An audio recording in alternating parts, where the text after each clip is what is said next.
17 октябр асосгузори сулҳу ваҳдати миллӣ пешвои миллат президенти ҷумҳурии Тоҷикистон муҳтарам Эмомалӣ Раҳмон ва раиси маҷлиси миллии маҷлиси олии ҷумҳурии Тоҷикистон раиси шаҳри Душанбе муҳтарам Рустами Эмомалӣ дар ноҳияи Фирдавсии пойтахт клуби инноватсионӣ ва фитнеси Крокус Фитнесро мавриди баҳрабардорӣ қарор доданд. Иншооти муҳташаму зебо бо назардошти талаботҳои муосир бунёд гардида бо тамоми дастгоҳ ва таҷҳизоти зарурӣ муҷаҳҳаз гардонида шудааст. Тавре зимни боздид иттилоъ дода шуд, клуб барои машғулшавӣ ба навъҳои гуногуни варзиш, тарғиби тарзи ҳаёти солим ва нигоҳдории зебогӣ имконияти заруриро фароҳам овардааст. Аз ҷумла дар як вақт дар ин иншоот бештар аз 2500 нафар метавонанд ба навъҳои гуногуни варзиш машғул шаванд ва бо онҳо мураббиёни бо таҷрибаву таҳсилдида машғулият мегузаронанд.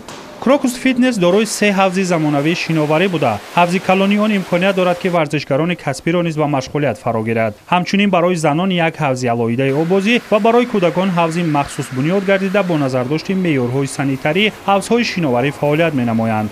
коркарди об дар 5 марҳила амалӣ гашта, инчунин ҳарорати мӯътадили дохили ҳавзҳо дар фасли зимистон бо истифода аз дастгоҳҳои муосири соҳавӣ мӯътадил нигоҳ дошта мешавад. Дар дохили клуби инноватсионӣ ва фитнеси Крокус Фитнес толори барҳавову замонавии варзишӣ барои машғулшавӣ ба тамринҳои омехта бунёд гардида, дар ин ҷо варзишгарон ва дӯстдорони тарзи ҳаёти солим метавонанд ба намудҳои варзиши бокс, муҳорибаи омехта, гӯштин, гимнастика машғул шаванд. Ин қисмати иншоот бо тамоми дастгоҳ ва шароити зарурӣ муҷаҳҳаз буда барои кӯдакон дар дохили он клуби алоҳида фаъолият менамояд. Дар маҷмӯъ масоҳати бинои Крокус Фитнес бештар аз 7500 метри мураббаъро ташкил дода, он бахшҳои гуногуни машқу тамрин ва нигоҳдории солимиву зебоиро дар бар мегирад. Аз ҷумла дар дохили он 2 толори барҳавову замонавӣ барои машғулшавӣ ба фитнес бунёд гардида, барои занон алоҳида толор ва барои мардон дар алоҳидагӣ фитнес толорҳо ташкил гардидааст. Танҳо дар дохили толори мардона 40 адад дастгоҳҳои машқу тамрини бадан насб гардида, бо варзишгарон ва дӯстдорони тарзи ҳаёти солим мутахассисони касбӣ машғулият мегузаронанд. Вижагии дигари фитнес клуб дар он аст ки дар дохили он бахши алоҳидаи велотренажер ташкил гардида, машғулиятҳо дар он аз рӯи меъёрҳои байналмилалӣ бо истифода аз дастгоҳҳои инноватсионӣ гузаронида мешавад. Бояд қайд кард ки дар клуби мазкур таҷҳизотҳои комилан насли нави соҳавӣ васл гардида,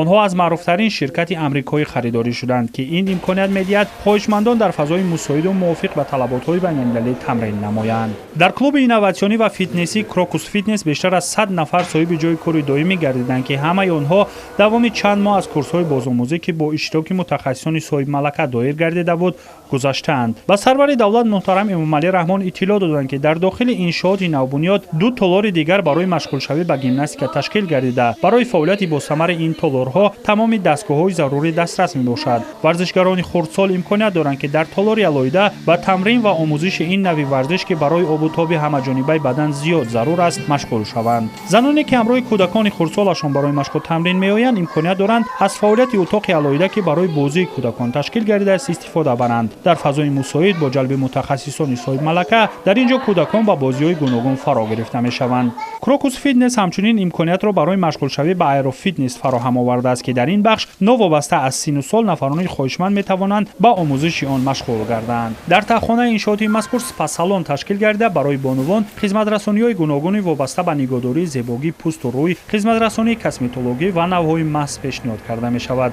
шаҳрвандон ҳамчунин метавонанд ки аз фаъолияти ҳамоми туркӣ, буғи хушк, саунаи финӣ, ҳуҷраи барфӣ, саунаи русӣ ва саунае ки намаки дохили он аз ҳимолой оварда шудааст истифода баранд ва ин имконият барои бонувон ва барои мардон дар алоҳидагӣ фароҳам мебошад.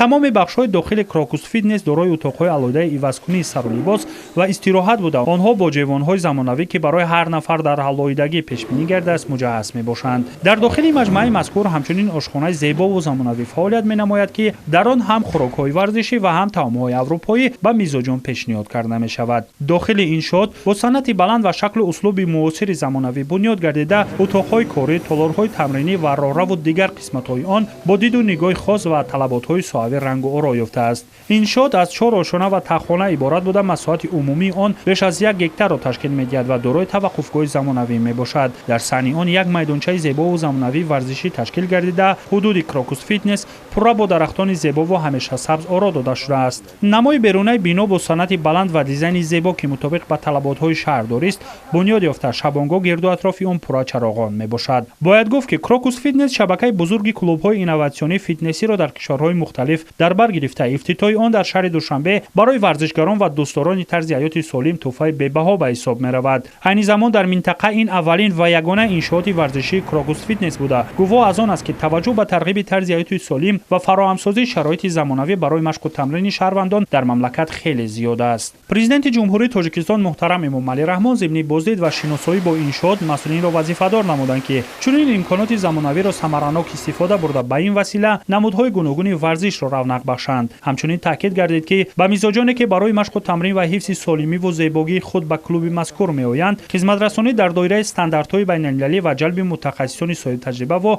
кордон роҳандозӣ карда шавад.